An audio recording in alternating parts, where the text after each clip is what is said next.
Hello students, हम आज discuss करने जा रहे हैं शिफ्ट 2 का 31st का जो पेपर है आज का शिफ्ट 2 का वो डिस्कस करने जा रहे हैं। मेमोरी बेस्ड पेपर, यानी कि थोड़े डेटा इधर उधर हो सकते हैं। वैसे तो मोस्टली वैसे राइट ही है, जो मेमोरी बेस्ड पूछा है बच्चों से वो। तो फर्स्ट क्वेश्चन इसका जो लिया है वहाँ कोई और दूसरा ऑर्डर हो सकता है, लेकिन जो फर्स्ट क्वेश्चन अपन ने पूछा है बच्चों से वो इस तरह से है। Block of mass 2 kg is given है हॉरिजॉन्टल वेलोसिटी ऑफ 20 मीटर पर सेकेंड। तो एक 2 kg का ब्लॉक है और उसको हॉरिजॉन्टल सरफेस पर इधर इनिशियल वेलोसिटी 20 दिए on the rough horizontal surface of friction coefficient mu. If block is stop after 5 second then value of mu.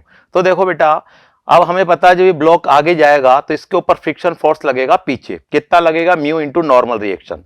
Normal reaction कितना होगा? तो म्यू इंटू 2g। इतना फ्रिक्शन फोर्स इसके ऊपर पीछे लगेगा।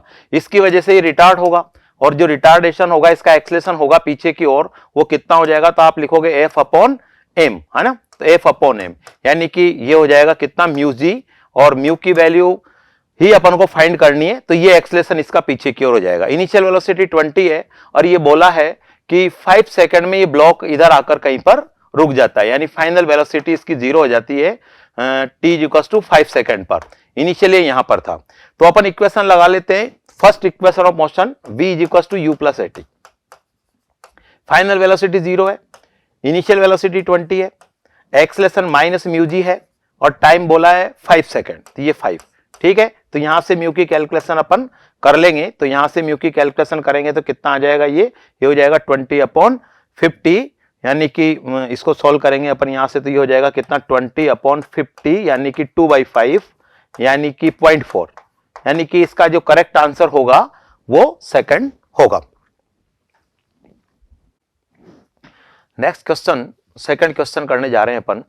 तो ये बोल रहा है कि अर्थ के सरफेस पर कोई पार्टिकल है तो उसका जो वेट है, वेट मतलब m इंटू जी।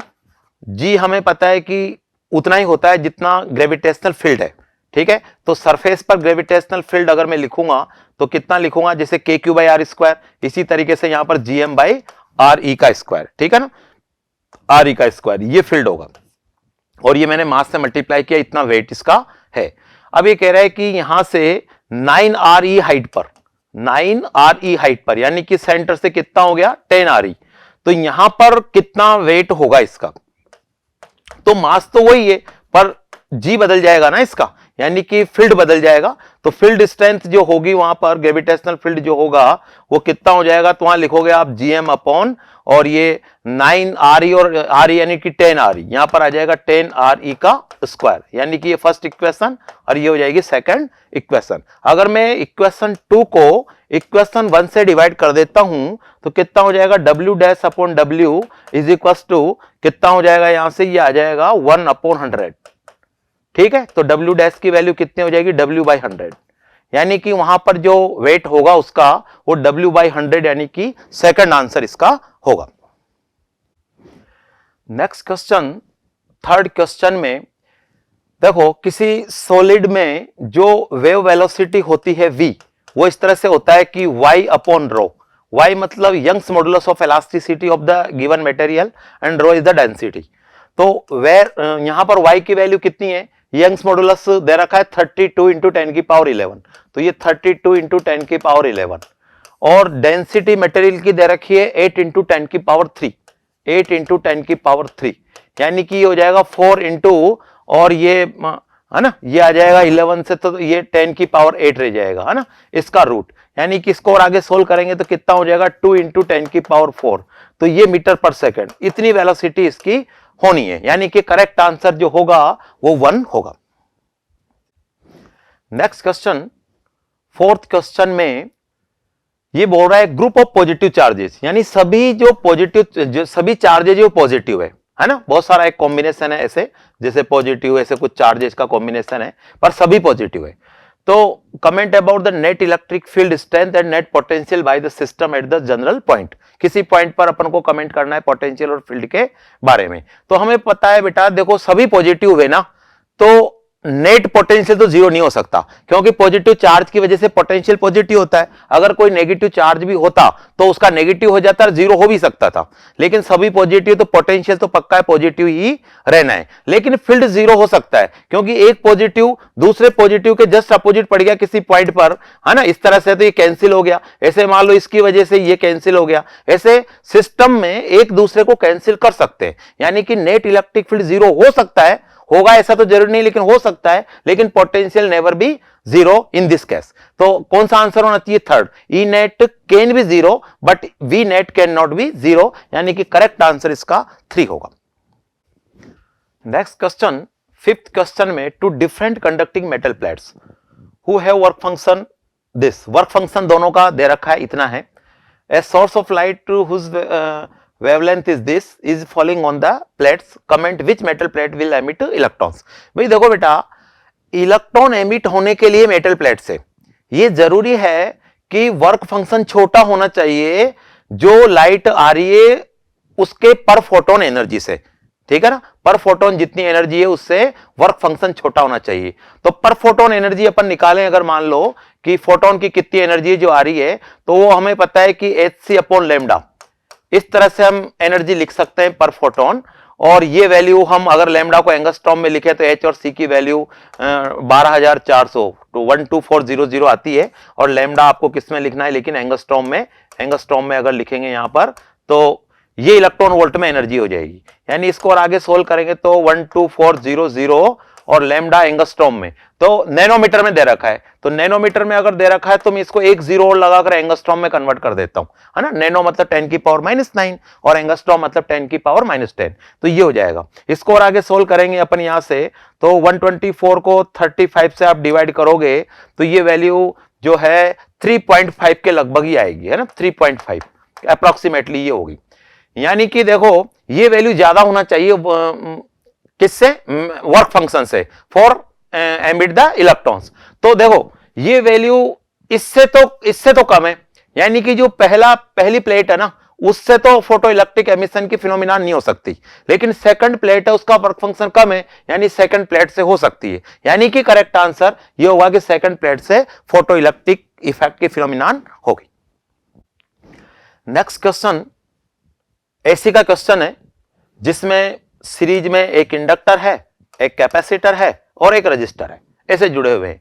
तो ये बोल रहा है कि जो इंडक्टिव रिएक्टेंस, डायरेक्ट रिएक्टेंस बोल दिया इसने ओम में, तो अब अपन को कुछ ओमेगा से तो मल्टीप्लाई करने की जरूरत ही नहीं है, ओमेगा एल, है ना। तो ये कितना दे दिया आपको, एक्सएल की वैल्यू कितनी दे दी, 100, ठीक है। फिर इसने बोला कैपेसिटिव रिएक्टेंस, ये कितना दे दिया, यानी एक्सी कितना दे दिया, 40, और रजिस्टेंस यानी आर कितना दे दिया, 80। ऐसा एक सर्किट दे रखा है, ऐसी सोर्स दे रखा है जिसका ईएमएफ अपन को दे रखा है ऐसे। तो देखो पहले तो मैं यहां से इंपीडेंस निकाल लेता हूं।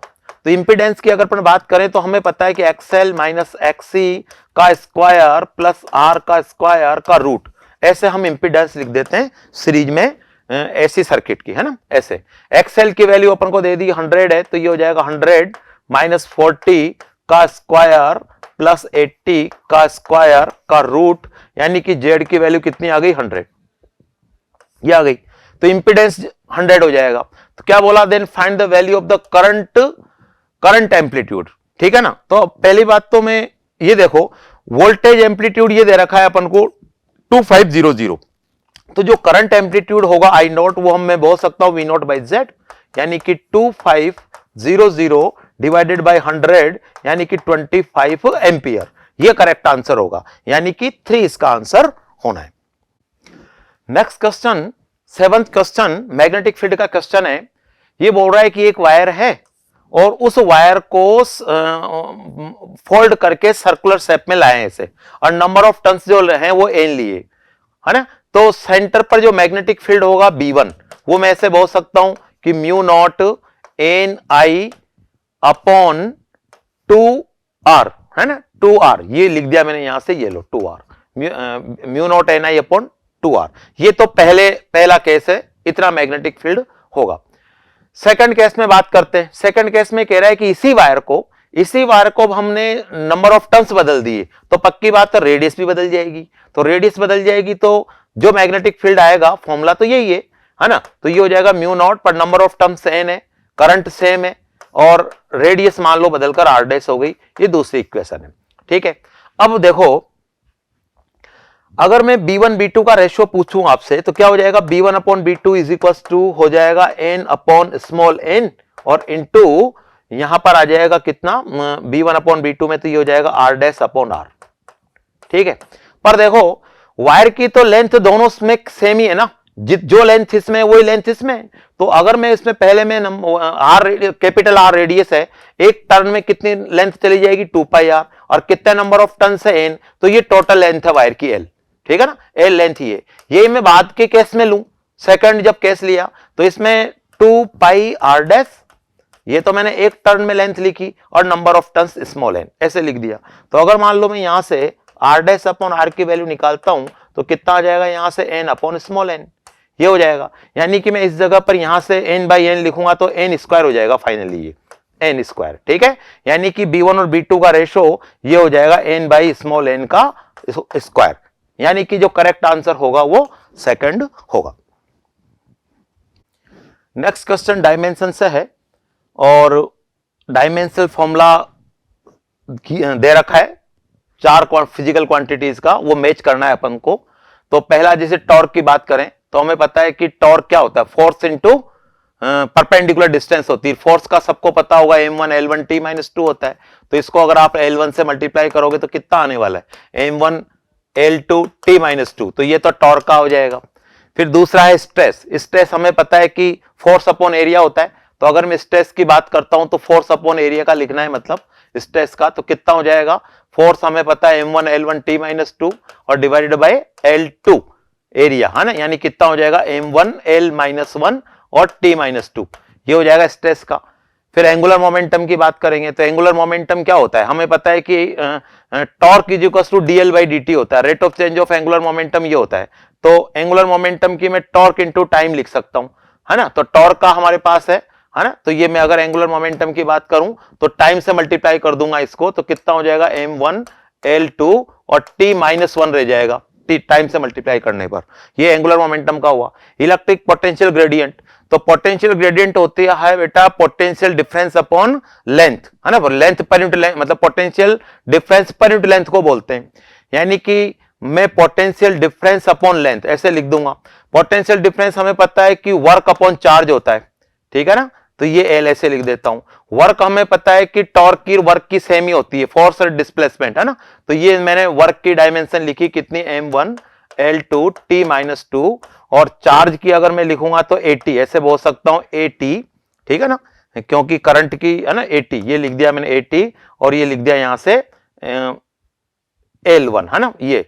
तो इसको अगर अपन आगे सोल्व करते हैं यहां से, तो जो इलेक्ट्रिक करंट का यहां पर जो आ जाएगा, यानी कि ये आ जाएगा m1 L1 T-3, m1 L1 T-3 और a-1, ये हो जाएगा। यानी कि जो करंट है इलेक्ट्रिक करंट वो R से मैच हो जाएगा, ठीक है ना, जो A है वो S से मैच हो जाएगा, ये A S से मैच हो जाएगा, B है वो Q से मैच हो जाएगा, ठीक है, और जो C है वो P से मैच हो जाएगा, यानी कि करेक्ट आंसर इसका 1 होगा।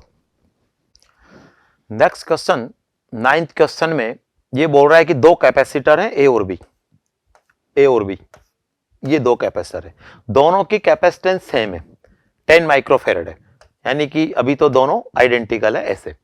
आर चार्ज बाय ये battery of potential difference 100 volt, तो 100 वोल्ट की बैटरी से इसको कनेक्ट किया है। Now battery of capacitor is removed, यानी कि 100 वोल्ट इसको दिया था, ये 100 वोल्ट था अभी, तो 100 है ना, 100 C प्लस और 100 C माइनस ये इसके ऊपर चार्ज हो जाएगा, यानी 100 C चार्ज कहलाएगा इसका कैपेसिटर का, ठीक है ना।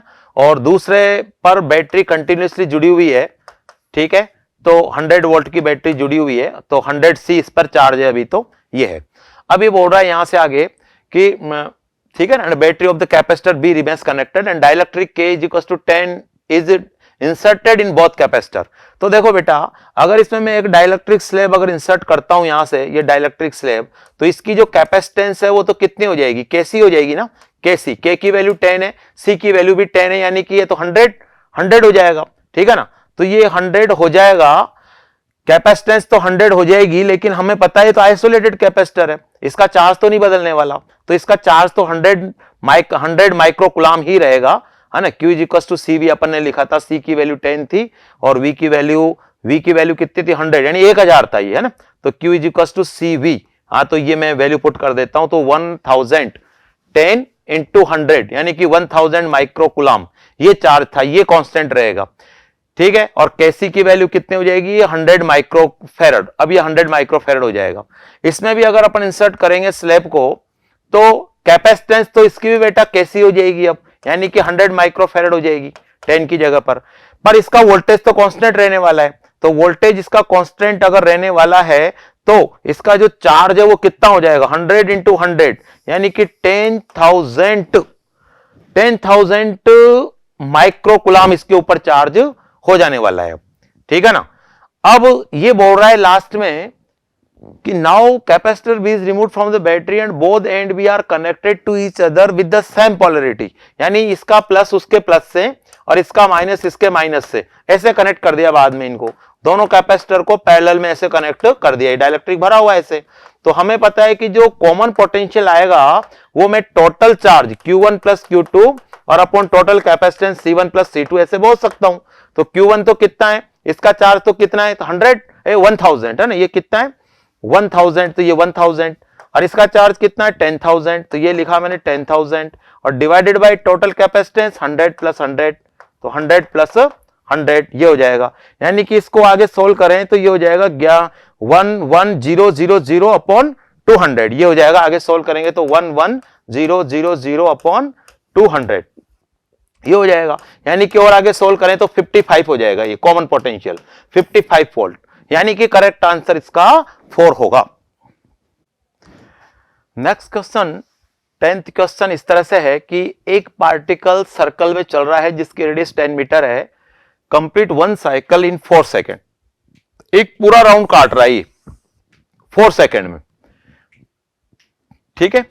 Second, find the displacement in 3 second. तो सीधी सी बात है कि अगर ये एक पूरा राउंड 4 सेकेंड में काट रहा है तो 3 सेकेंड में कितना राउंड काटेगा, तो ना 3 part of the complete circle, है ना। तो यहां से पार्टिकल अगर चला था तो सीधी सी बात है कि ये 4 सेकंड में पूरा राउंड कंप्लीट कर रहा है, तो 3 सेकंड ना, तो 1 सेकंड में यहां पहुंचेगा, 2 सेकंड में यहां पहुंचेगा और 3 सेकंड में यहां पहुंचेगा, यानी कि यहां से यहां पहुंच गया इस जगह पर। तो ये डिस्प्लेसमेंट पूछा अपन से, तो डिस्प्लेसमेंट अगर अपन को करना है यहां से, तो बेटा ये डिस्प्लेसमेंट तो मैं डायरेक्ट यहां से यहां तक का यही तो बोलूंगा ना, यही तो। अब ये रेडियस अगर r है, ये रेडियस r है, तो इसका डिस्प्लेसमेंट कितना होने वाला √2r, r की वैल्यू कितनी दे रखी 10, यानी कि जो डिस्प्लेसमेंट होने वाला है वो √2 इंटू r की वैल्यू 10 यानी 10√2 होगी, √2 की वैल्यू 1.4 है, 1.41 और इंटू 10 यानी कि अप्रोक्सीमेटली जो ये वैल्यू होगी वो कितनी हो जाएगी 14 मीटर, यानी कि करेक्ट आंसर इसका 3 होना है। Next question 11th question projectile motion का क्वेश्चन है। तो सेम स्पीड से 2 बार फेंका है पार्टिकल को 40 मीटर पर सेकंड से ही अलग अलग एंगल पर, एक बार तो 30 पर फेंका है और सेम रेंज के लिए अगर फेंका है, सेम रेंज है तो पक्की बात है दूसरा एंगल 90 माइनस 30 यानी 60 रहा होगा। तो पार्टिकल को जो फेंका है वो इस तरह से है कि पहले तो 30 से फेंका है और फिर सेम रेंज के लिए 60 से फेंका है, इसी जगह पर आकर ही पार्टिकल टकराया, एक बार 30 से एक बार 60 से, सेम स्पीड से। तो ये जो मैक्सिमम हाइट अटेंड करी है इसने, इन दोनों का सम करना है। तो पहले केस में जो मैक्सिमम हाइट आ जाएगी h1 वो कितनी आ जाएगी, तो हमें पता है u square sine square theta यानी 30 और अपॉन 2g, ये तो पहला h1 हो जाएगा। फिर बाद में आप लिखोगे h2, तो ऐसे कैसे यहां लिखोगे u स्क्वायर साइन स्क्वायर 60 है ना, यानी 90 माइनस 30, तो ये 90 माइनस 30 ये लिखोगे अपॉन 2g, ये हो जाएगा। इन दोनों का अगर हम सम करते हैं h1 प्लस h2, तो h1 प्लस h2 अगर करेंगे यहां से तो u स्क्वायर अपॉन 2g तो कॉमन आ जाना है बेटा, है ना, और साइन स्क्वायर 30 और कॉस स्क्वायर 30, ये कॉस स्क्वायर 30 हो जाएगा, sine 90 minus theta cos theta, यानी कि ये 1 बन जाएगा, ठीक है ना। u की वैल्यू कितनी बताई अपन को 40, यानी कि 40 इंटू 40, ठीक है, 40 का स्क्वायर और अपॉन 2g यानी 20, इसको सोल्व करेंगे तो कितना हो जाएगा 80, यानी कि ये 80 हो जाएगा, है ना। तो 80 इसका आंसर होगा, यानी कि करेक्ट आंसर इसका 4 होना है। नेक्स्ट क्वेश्चन एटॉमिक स्ट्रक्चर का क्वेश्चन है। ये बोल रहा है कि radius of second orbit of hydrogen atom तो हमें पता है बेटा कि जो रेडिएशन है वो इस तरह से गिवन होती है 0.529 n स्क्वायर बाई जेड।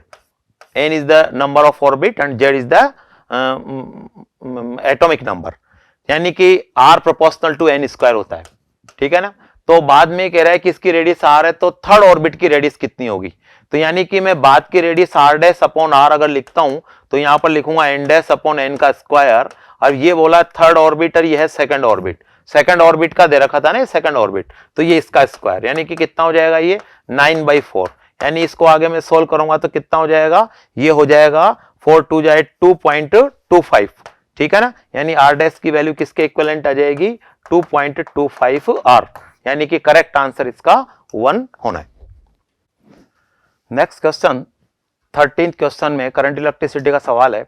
ये बोल रहा है कि सेम लाइन से एक बार तो R रेजिस्टेंस कनेक्ट किया 10 सेकंड के लिए, तो जो हीट प्रोड्यूस होगा वो V square by R into T ऐसे होगा, है ना भाई। I स्क्वायर RT होता है लेकिन लाइन सेम है ना, यानी V नहीं बदल रहे हम, ठीक है। और बाद में जो हीट प्रोड्यूस होगा वो V तो बदल नहीं रहे लेकिन रेजिस्टेंस बदल रहा है ना, टाइम वही है, ये R डैश हो जाएगा यहां से R डैश। तो H डैश अपॉन H की अगर अपन बात करते हैं यहां से तो ये हो जाएगा R अपॉन R डैश, ठीक है ना। अब ये बोल रहा है कि V increase the load resistance up to 4 times, यानी कि ये R है तो ये 4R है, ठीक है, यानी कि 1/4, यानी जो H डैश होगा वो H/4 होगा, यानी डिक्रीजेज बाय 4 टाइम्स, ठीक है ना। तो decreases bye 4 times, heat loss decreases bye 4 times, यानी कि करेक्ट आंसर इसका 1 होगा। Next question 14th question atomic structure का क्वेश्चन है फिर दोबारा से। तो ये बोल रहा है energy of ground state of H atom is -13.6। हमें पता है कि जो एनर्जी होती है किसी nth ऑर्बिट की वो कैसे लिखते हैं -13.6 z square by n square, ठीक है ना। तो हाइड्रोजन की बात चल रही है H एटम की और ग्राउंड स्टेट की बात चल रही है, यानी Z और N दोनों 1 1 है, यानी कि ये तो -13.6 हो जाएगा, ठीक है, ठीक है। Then the energy of the second excited, बेटा देखो सेकंड एक्साइटेड का मतलब n इक्वल्स टू 3 हुआ, क्योंकि first excited n equals to 2 होता है, तो second excited n equals to कितना हुआ 3, ये गौर करने की बात है ना। तो अब n इक्वल्स टू 3 लेना चाह रहे हैं अपन, और वो भी लिथियम में, है ना। तो hydrogen helium lithium double ion में, है ना। तो Z की जगह तो आ जाएगा 3 और ये n की वैल्यू भी 3 है, तो 3 का स्क्वायर और 3 का स्क्वायर तो ये हो जाएगा, और -13.6 और ये आ जाएगा En डैश, ठीक है ना। यानी कि ये वैल्यू भी -13.6 ही आने वाली है, यानी कि करेक्ट आंसर इसका होगा वो 3 होगा, -13.6 इलेक्ट्रॉन वोल्ट। नेक्स्ट क्वेश्चन याद रखने का क्वेश्चन है, इसमें आपको पता होना चाहिए ये तो, है ना। तो इसमें जो है माइक्रोवेव का जो रिलेशन है वो एयरक्राफ्ट नेविगेशन में यूज करते हैं। दूसरा इसने बोला है कि मतलब जो दूसरा है अल्ट्रावायलेट रेज का किस जगह पर यूज होता है, तो वो लेजर आई सर्जरी में यूज किया जाता है इसमें। और इंफ्रारेड, तो इंफ्रारेड में जो है फिजियोथेरेपी में, यानी कि ए इसका आंसर होना है। और एक्सरे का जो हार्ड एक्सरे है वो कैंसर ट्रीटमेंट में काम में लेते हैं, यानी कि इसका बी से 4 से बी मैच होगा, यानी कि करेक्ट आंसर इसका 1 होगा। ये थोड़ा याद रखने वाला क्वेश्चन है। नेक्स्ट क्वेश्चन इस तरह से है, एक सर्किट दे रखा है और स्टेडी स्टेट आने के बाद यानी फाइनली लॉन्ग टाइम आफ्टर पूछा है कि बी और डी के बीच का पोटेंशियल डिफरेंस क्या होगा। तो देखो बेटा लॉन्ग टाइम के बाद capacitor like a open wire, open circuit, मतलब यहां से कोई करंट फ्लो नहीं होगा, यहां से कोई करंट फ्लो नहीं होगा, यानी कि जो करंट का फ्लो होगा ना वो केवल यहां से इधर करंट आएगा और इस रेजिस्टेंस से निकलेगा और यहां से निकलकर इधर चला जाएगा, यानी कि ये सर्किट तो बेकार हो जाएगा, ठीक है। यानी कि इधर जो देखो ये 6 वोल्ट की जो बैटरी जुड़ी हुई है वो यहां से यहां तक 6 वोल्ट ही आएगा, यानी कि 6 वोल्ट आएगा 2 ओम और 1 ओम पर, तो 3 ओम पर, तो 3 ओम पर 6 वोल्ट आएगा, तो 6/3 करंट इसमें जाएगी, 6/3 यानी कि 2 एम्पियर, तो 2 एम्पियर करंट इस लाइन में जाएगी, इस रास्ते से निकलकर इधर आ जाएगी। और इस रास्ते में जो करंट जाएगी वो कितनी हो जाएगी 10 ओम और 2 ओम सीरीज में, यानी 12 ओम, तो 6/12 है ना, 6 वोल्ट डायरेक्ट यहां पर आ जाएगा, तो 6/12 यानी कि 6/12 यानी कि 1/2 एम्पियर, तो 1/2 एम्पियर करंट इस रास्ते पर जाएगी। अब मैं ओपन लूप केवीएल लगा लेता हूं बी से लेकर डी तक, तो मैं बी से चल रहा हूं तो ये मैंने बी का पोटेंशियल लिखा वीबी, ठीक है ना। और मैं ये प्लस से माइनस पर जाऊंगा तो ये लिखा मैंने -1 रेजिस्टेंस है और करंट कितना बोला आपने 2, तो 1 इंटू 2, मैं कहां पहुंच गया यहां सी पर। सी के बाद मुझे यहां पर जाना है पर करंट इधर है तो ये प्लस और ये माइनस होगा, तो माइनस से प्लस पर जाऊंगा तो मैं लिखूंगा प्लस। ठीक है, कितना रेजिस्टेंस है 2 ओम का, करंट कितनी है 1/2 का, कहां पहुंच गया मैं डी पर, तो इज इक्वल टू मैं वीडी बोल देता हूं। ये लो, तो जो फाइनली पोटेंशियल डिफरेंस आएगा अपन से पूछा है वीबी माइनस वीडी कितना होगा, तो वीबी माइनस वीडी की जो वैल्यू आएगी वो कितना हो जाएगा 2 और ये हो जाएगा -1, यानी कि कितना हो गया 1 वोल्ट, यानी कि करेक्ट आंसर इसका 1 वोल्ट होना चाहिए, यानी second answer. Next question 17 question semiconductor का क्वेश्चन आ गया है देखो, और ट्रांजिस्टर का क्वेश्चन है। तो ट्रांजिस्टर में हमें पता है कि सबसे ज्यादा जो थिक होता है वो कलेक्टर होता है, ठीक है, और उससे कम फिर इधर एमीटर होता है, और ये इधर एमीटर और इधर ये कलेक्टर, और ये सबसे पतला होता है ना, सबसे थिन जो होता है वो बेस होता है। और डोपिंग की बात करें तो हाईली डोप्ड होता है एमीटर और सबसे लाइटली डोप्ड होता है बेस, ठीक है ना, एंड डोपिंग भी अलग अलग होती है। तो पहला ऑप्शन इसने बोला कि transistor in general all 3 region are equally doped है ना, तो ये तो गलत है ना बेटा, सबसे ज्यादा डोपिंग होती है एमीटर में, बेस में सबसे कम होती है, कलेक्टर में मॉडरेट होती है। और थिकनेस की बात करें तो सबसे ज्यादा थिक है ना, सेकंड में क्या बोला, base is the thinnest and collector is thickest, हाँ ये तो करेक्ट है, यानी कि रीजन करेक्ट है पर असर्शन रॉन्ग है, यानी कि इसका करेक्ट आंसर जो है 4 होगा, A is false but R is true.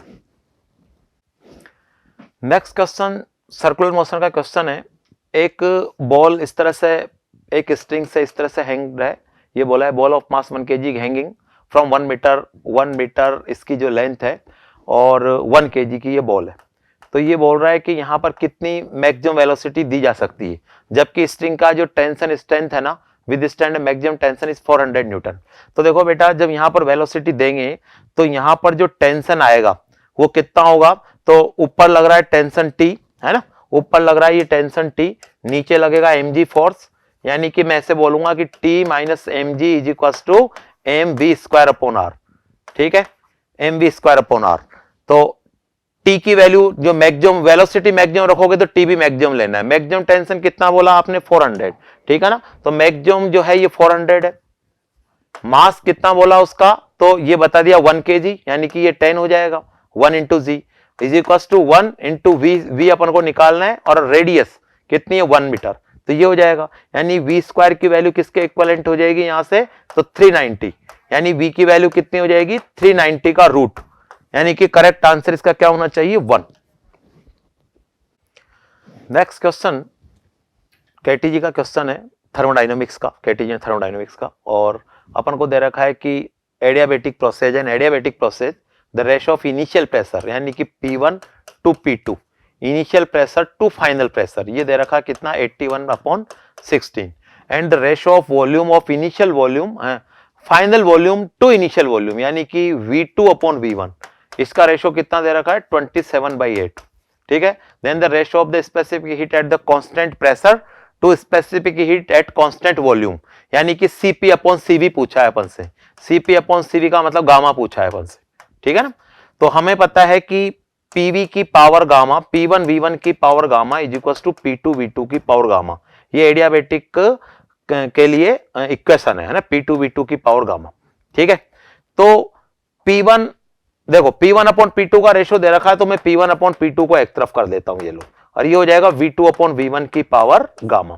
Value put करता हूं, P1/P2 की जगह पर क्या पुट कर सकता हूं मैं यहां से, तो ये हो जाएगा 81/16 इज इक्वल टू V2/V1 की जगह पर क्या पुट कर दूंगा 27/8, तो 27/8 की पावर गामा। तो देखो बेटा, हमें पता है कि इसको अगर अपन सोल्व करेंगे यहां से तो कितना आ जाएगा, ये सोल्व करने पर ये आइडिया अगर अपन लगा देते हैं यहां से, तो ये हो जाएगा कि मैं इसको ऐसे लिख देता हूं कि 2 की पावर 3 है ना, देखो 16 आ रहा है ना यहां पर, ये तो 4, ये कैलकुलेशन अगर अपन करेंगे यहां से, इससे कैलकुलेशन का अगर अपन आइडिया लगा लेते हैं यहां से कि तो ये वैल्यू आएगी, गामा की वैल्यू ये 4/3 आएगी है ना। देखो अगर मैं गामा की वैल्यू 4/3 से इसको कैलकुलेट करता हूं 4/3, ठीक है ना। तो इसको मैं 2 की पावर 3 इसको ऐसे लिख देता हूं। नेक्स्ट स्टेप में देखना, इसकी कैलकुलेशन को ऐसे कर देता हूं कि ये मैं इसको ऐसे बोल देता हूं कि 2 की पावर 3 और ये 3 की पावर 3 है ना, ये 2 की पावर 3 और ये 3 की पावर 3 ऐसे बन जाएगा। ये लिखा आपने 3 की पावर 3 और 2 की पावर 3 और इसका होल पावर कितना है, ये लिखा आपने गामा। ठीक है, इज इक्वल टू लिख दिया अपन ने 81/16। ठीक है, तो देखो मैं यहां से अगर इसको कंपेयर करता हूं यहां से, तो ये जो वैल्यू है गामा की वैल्यू यहां से कैलकुलेट करने पर गामा अगर मैं चेक कर लेता हूं, चेक मेथड से कर लेते हैं, तो गामा की वैल्यू अगर मैं सेकंड ऑप्शन में 4/3 पुट करता हूं, यहां पर gamma is equal to 4/3 put करूंगा तो ये सेटिस्फाई हो जाएगी ये इक्वेशन, है ना। तो गामा की वैल्यू 4/3 पुट करने से सेटिस्फाई हो रही है, यानी कि चेक मेथड से भी हम आ सकते हैं अगर कैलकुलेशन थोड़ी सी टफ लगती है तो, यानी कि करेक्ट आंसर इसका क्या हो जाएगा, सेकंड। नेक्स्ट क्वेश्चन आरबीडी का क्वेश्चन है और मोमेंट ऑफ इनर्शिया एक डिस्क है ना, दो डिस्क है, तो दोनों डिस्क की थिकनेस अलग अलग है और इन डिस्क का डायमीटर के अबाउट मोमेंट ऑफ इनर्शिया निकालना है। तो पहले की जो थिकनेस है वो 1 mm है और दूसरे की 0.5 mm है। Have the densities in the ratio, density का रेशियो दे रखा है ρ1/ρ2 दे रखा है अपन को। Then the ratio of their moment of inertia about the diameter is 5:1। तो पहले तो देखो कि moment of inertia about the diameter हमें पता है कि डिस्क का कैसे लिखते हैं, तो अबाउट द ऑन एक्सिस तो mr²/2 होता है और अबाउट द डायमीटर mr²/4 होता है, तो mr²/4 पहली बात तो ये है।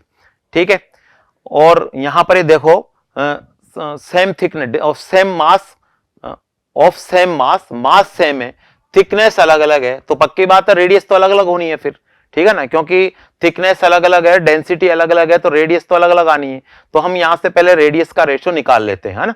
तो ये बन जाएगा यहां से कि मोमेंट ऑफ इनर्शिया निकालना है I1/I2, ये अपना आंसर बनने वाला है। तो m1/m2 और r1/r2 का स्क्वायर ऐसे बोल देंगे। अब ये बोल रहा है कि सेम मास है, तो सेम मास है तो ये m1 से तो m2 कट जाना है, यानी कि सारी बात कहां रुकनी है, r1/r2 के स्क्वायर के ऊपर। ये अपना आंसर बनने वाला है। पर ये देखो मास अगर सेम है तो मैं पहले का मास कैसे लिखता हूं, तो मास ऐसे लिखूंगा πr1 का स्क्वायर और इंटू इसकी थिकनेस, ठीक है, और इंटू डेंसिटी यानी ρ1। ये मास लिखा मैंने पहले का यानी m1 और m1 is equal to m2 करना है मुझे, तो दूसरे का लिखूंगा मैं ρ2, ये πr2 का स्क्वायर ये मैंने, है ना, और t2, ठीक है ना, वॉल्यूम इंटू डेंसिटी लिखा है।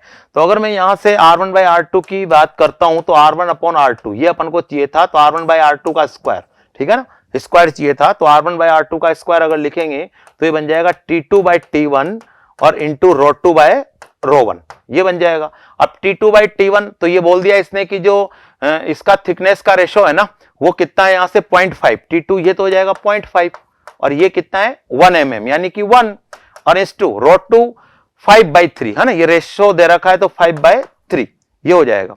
ठीक है, यानी कि इसका और आगे सोल्व करेंगे यहां से तो कितना हो जाएगा, ये तो ये आ जाएगा, ये हो जाएगा 5, है ना, ये हो जाएगा 5/6, ठीक है, 5/6, यानी कि अब ये बोल रहा है कि जो रेशियो है वो 5/5:x है, तो x की वैल्यू कितनी है, तो x की वैल्यू 6 है ना, तो यहां पर x इज इक्वल टू कितना हो जाएगा 6, यानी कि जो करेक्ट आंसर होगा वो 3 होगा। नेक्स्ट क्वेश्चन कोलिजन का है, सेंटर ऑफ मास वाले चैप्टर में कोलिजन का सवाल है। तो एक पार्टिकल को h हाइट से यानी कि 20 मीटर हाइट से इसको ड्रॉप किया है और ये यहां से ग्राउंड से कोलाइड करने के बाद वापस उछला है, तो वापस उछला है तो कितनी हाइट तक गया ये पूछा है। ठीक है, तो हमें पता है कि आते टाइम इसकी जो वेलोसिटी होगी यहां पर जब पहुंचेगा v1 स्पीड से, तो v1 की वैल्यू कितनी हो जाएगी 2gh1, है ना, h1 की वैल्यू 20 का रूट इतना होगा, और मान लो ये h2 हाइट तक जा रहा है बाद में, तो वेलोसिटी कितनी हो जाएगी v2, तो 2gh2 इतनी वेलोसिटी तक ये जाएगा टक्कर के बाद। तो कोफिशिएंट ऑफ रेस्टिट्यूशन हमें पता है कि किस रेट से दूर हट रहा है और किस रेट से पास आया था, ये इसी के तो इक्विवेलेंट है ये, यानी इसको मैं और आगे सोल्व करूंगा तो 2g से तो 2g कट जाएगा और h2/h1 का रूट ये आ जाएगा। ठीक है ना, यानी कि h2 की वैल्यू किसके इक्विवेलेंट होने वाली है, e² इंटू h1। e की वैल्यू कितनी है, कोफिशिएंट ऑफ रेस्टिट्यूशन 0.5 है ना, 0.5, तो ये लिखा मैंने 0.5 का स्क्वायर और इंटू h1 यानी कि 20। ठीक है ना, ये हो जाएगा। इसको अगर सोल्व करेंगे यहां से तो ये वैल्यू आ जाएगी 5 मीटर, है ना, सोल्व करने पर ये आ जाएगी 5 मीटर, यानी कि H2 की वैल्यू 5 मीटर करेक्ट आंसर होगा, यानी कि सही आंसर है 3। नेक्स्ट क्वेश्चन फिर केटीजी एंड थर्मोडायनेमिक्स का है, और इसमें दे रखा है कि एक डायटोमिक गैस को कांस्टेंट प्रेशर वाले प्रोसेस में 725 जूल एनर्जी दी जा रही है। तो जो एनर्जी है del Q is equal to, वो क्या लिखूंगा मैं, n C P del T, constant pressure में, और ये वैल्यू दे रखी है अपन को, है ना, ये वैल्यू दे रखी है, ठीक है। और ये पूछा है कि does not oscillate then find, तो हमें पता है कि, है ना, जब ऑसिलेट ही नहीं करेगा, केवल रोटेट करेगा, तो जो इसकी डिग्री ऑफ जो एडियाबैटिक कांस्टेंट होगा गामा, वो कितना होगा, 7/5, है ना, क्योंकि डिग्री ऑफ, है ना, हमें पता है कि जो इसका गामा, है ना, 1 प्लस, तरह से लिखते हैं ना अपन, गामा इज इक्वल टू कैसे लिखते हैं, 1 + 2/f, डिग्री ऑफ फ्रीडम 5 होगी फिर, क्योंकि 3 तो ट्रांसलेशनल मोशन की और 2 रोटेशनल की, कम वाइब्रेशन की, इसकी इग्नोर करना ही है, यानी कि इसको सोल्व करेंगे तो गामा की वैल्यू कितनी आएगी, 7/5, ठीक है। अब अपन से पूछा है कि चेंज इन इंटरनल एनर्जी बताइए, यानी डेल यू पूछा है, पर डेल यू की वैल्यू तो हमेशा ही एनसीवी डेल टी होती है, चाहे प्रोसेस कोई सा भी हो, ठीक है ना। तो अब हमसे डेल यू पूछा है, तो del U upon del Q में डिवाइड कर देता हूं, तो कितना हो जाएगा, एन से एन और डेल टी से डेल टी कट जाएगा, ये आ जाएगा कितना, डेल यू, तो ये बन जाएगा सीवी अपॉन सीपी, यानी कि 1 गामा, यानी कि गामा की वैल्यू जो है 7/5 लेना है, तो ये 7/5, ठीक है, डायटोमिक गैस के लिए, ठीक है। तो यहां से डेल यू पूछा है, तो del U is equal to कितना हो जाएगा, डेल क्यू कितना दे दिया अपन को, 725, तो 725 और इंटू 5/7, इसको सोल्व करेंगे तो ये आएगी 515, ठीक है, 15 जूल, यानी कि करेक्ट आंसर इसका जो है सेकंड होगा। नेक्स्ट क्वेश्चन एसएचएम से है ही question, given 2 wave forces is this y1 and y2, तो y2 देखो ये भी एक 2 का रिजल्टेंट है, जो 2 रिजल्टेंट है वो मैं ऐसे बोल सकता हूं कि y2 क्या है, एक तो 5 sin ओमेगा टी, और दूसरा है 5 को मैं मल्टीप्लाई करूंगा तो ये दूसरी बन जाएगा 5√3 और cos omega T. cos omega T को अगर मैं लिखता हूं तो ऐसे लिख देता हूं sin ओमेगा टी प्लस π/2, यानी कि एक तरह से ये जो रिजल्ट है, ये y2 है, वो इन 2 एसएचएम्स का रिजल्टेंट है, और पहला एसएचएम है ये y1 is equal to 10 sin omega t plus π/3। अगर मैं फेजर डायग्राम से इसका रिजल्टेंट निकालता हूं एम्पलीट्यूड का, तो 0 sin ओमेगा टी प्लस 0, सबसे पहले मैंने 0 एंगल पर 5 ले लिया, है ना, 5 एम्पलीट्यूड, फिर एक 5√3 90 डिग्री पर π/2 है ना, तो ये मैंने 5√3 ले लिया, यहां पर 5√3, फेजर डायग्राम बना रहा हूं मैं, है ना, तो ये तो इन दोनों का, इसका रिजल्टेंट हुआ y2 का हुआ है, तो पर मैं इसको भी इसमें ऐड कर देता हूं, 3 तरह की वेव मान लेता हूं ना, एक ही हो गया, एक ही हो गया, एक ही हो गया, तो π/3 का मतलब हुआ 60 डिग्री का एंगल, तो यहां से 60 डिग्री के एंगल पर मैं एक 10 का बना लेता हूं, ये एम्पलीट्यूड 10 है, और ये कितना हो गया 60 डिग्री π/3, ठीक है। इन तीनों का अपन को रिजल्टेंट लिखना है, तो इन तीनों का रिजल्टेंट लिखना है, तो देखो जो रिजल्टेंट आने वाला है वो रिजल्टेंट मान लो कि जैसे कि चलो ए एम्पलीट्यूड है और उसका जो इधर से एंगल है वो थीटा है, तो मैं ऐसे बोल सकता हूं कि जो ए कॉस ऑफ थीटा होगा वो किसके इक्विवेलेंट होगा, तो वो होगा 5 plus 10 cos 60 plus 5√3 cos 90, 5√3 cos 90, ठीक है ना। तो इसको और आगे सोल्व करेंगे तो cos 90 तो 0 होता है, ठीक है ना, cos 60 की वैल्यू 1/2, यानी कितना हो जाएगा 10, तो a cos थीटा तो ये आ जाएगा। इसी तरीके से मैं a sin थीटा लिख देता हूं, तो a sin थीटा कितना हो जाएगा, तो ये हो जाएगा 5, है ना, एक तो हो जाएगा इसका इधर वाला कंपोनेंट यानी कि 5, है ना, sin 0, यानी कि 0 हो जाएगा वो sin 0, प्लस ये हो जाएगा 10 sin 60 और प्लस एक हो जाएगा 5√3 sin 90, 5√3 और sin 90 की वैल्यू 1 है, sin 60 की वैल्यू √3/2 है, यानी कि 5√3, ये भी 5√3, यानी कितना हो जाएगा, ये 0 हो जाएगा तो 10√3 हो गया, यानी कि ये वैल्यू हो जाएगी 10√3, ठीक है ना, 10√3। तो a sin थीटा की वैल्यू यहां लिख देता हूं मैं, a sin थीटा की वैल्यू हो जाएगी 10√3। अब देखो ये तो मतलब a y कंपोनेंट हो गया, और ये हो गया अपने पास x कंपोनेंट। नेट h ये था तो दोनों का स्क्वायर का रूट कर दो, यानी 10√3 का स्क्वायर प्लस 10 का स्क्वायर का रूट, तो कितना हो जाएगा 20। यानी कि दोनों का स्क्वायर का रूट करने पर ये ax का स्क्वायर प्लस ay का स्क्वायर का रूट करेंगे तो सोल्व करते ही कितना हो गया 20। यानी कि जो करेक्ट आंसर होगा वो सेकंड होगा। तो ये क्वेश्चन भी एसी का क्वेश्चन है और एसी सोर्स का इक्वेशन अपन को दे रखा है, वोल्टेज इक्वेशन इस तरह से है और इंडक्टेंस जो है वो 5 मिली हेनरी है। तो इंडक्टिव रिएक्टेंस पूछा है, inductive reactance XL is equal to omega L, ये इक्वेशन होती है। ओमेगा की वैल्यू कितनी है 628 और एल की वैल्यू कितनी है 5 मिली यानी 10⁻³ इसको अगर अपन सोल्व करते हैं तो ये 0.628 को है ना 0.628 को 5 से मल्टीप्लाई करेंगे तो ये वैल्यू आएगी अप्रोक्सीमेटली 3.14, ठीक है 3.14 ओम, यानी कि करेक्ट आंसर इसका 1 होगा। नेक्स्ट क्वेश्चन ऑप्टिक्स का क्वेश्चन है और ऑप्टिक्स में ये इस तरह से है कि एक बीकर है और इसके बॉटम को क्लियर देखने के लिए या किसी माइक्रोस्कोप को इंस्ट्रूमेंट का यूज कर रहे हैं जो कि एच डेप्थ पर इसको फोकस करना है, ऐसा इसने बोला है कि एच डेप्थ पर इसको फोकस करना है क्लियर देखने के लिए, ये एच है, ठीक है।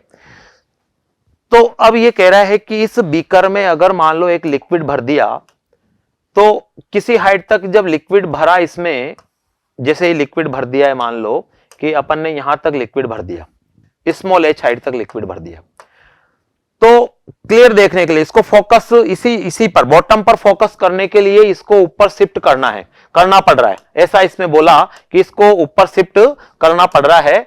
तो ये ऊपर शिफ्ट करना पड़ गया, यहां पर इतना शिफ्ट कितना करना पड़ गया ओरिजिनल लेवल से, इसने बोला है कि 30 सेंटीमीटर एबव करना पड़ गया, 30 सेंटीमीटर बढ़ा दिया। जब जाके ये, इसका मतलब ये है कि भाई यहां पर फोकस करना था तो पहले तो ये एच पर ही फोकस कर रहा था, ठीक है ना, पहले तो ये एच पर फोकस कर रहा था, लेकिन बाद में भाई इतना आपने अगर लिक्विड भर दिया तो ये जो डेप्थ है ना ये तो कितनी हो जाएगी, ये तो h/μ हो जाएगी, h/μ।